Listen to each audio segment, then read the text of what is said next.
ऐसे इस विषय पर विदेश मंत्री जी और सर्वदलीय बैठक हो चुकी है। मैं इसलिए इस विषय को उठा रहा हूं क्योंकि विदेश मंत्री ने दोपहर को उसके ऊपर बयान देना है, तो हमारी जो चिंताएं हैं उनको भी अपने संज्ञान में ले लेंगे जब वो बयान देंगे। तो मैं 2-3 बातें आपके समक्ष रखना चाहता हूं। बांग्लादेश से अध्यक्ष जी, भारत का एक विशेष रिश्ता रहा है। 1971 में बांग्लादेश की संरचना में भारत ने एक विशेष भूमिका निभाई थी, जिससे जो दक्षिण एशिया का भूगोलिक मैप है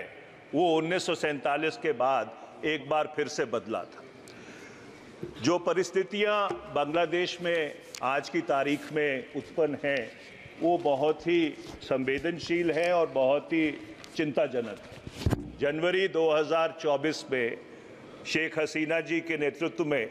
अवामी लीग की चौथी बार सरकार बनी थी और लगभग 6 महीने के बाद ही एक ऐसी परिस्थिति वहां पे उत्पन्न हुई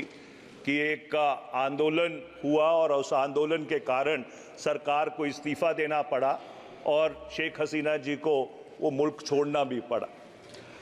मैं अध्यक्ष जी आपके माध्यम से सरकार के संज्ञान में ये बात लाना चाहता हूँ कि सिर्फ बांग्लादेश ही नहीं है, पिछले 3-4 वर्ष में दक्षिण एशिया के कई ऐसे मुल्क हैं जहां पे राजनीतिक अस्थिरता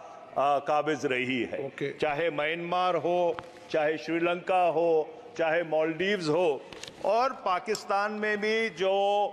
फौज का वर्चस्व है वो सिविलियन सरकार के ऊपर बढ़ता जा रहा है। चीन का हस्तक्षेप भी वेस्टर्न इंडियन ओशन में पिछले कई वर्षों में बढ़ा है और इसलिए मैं सरकार से ये जानना चाहता हूं, क्योंकि भारत दक्षिण एशिया का सबसे प्रमुख मुल्क है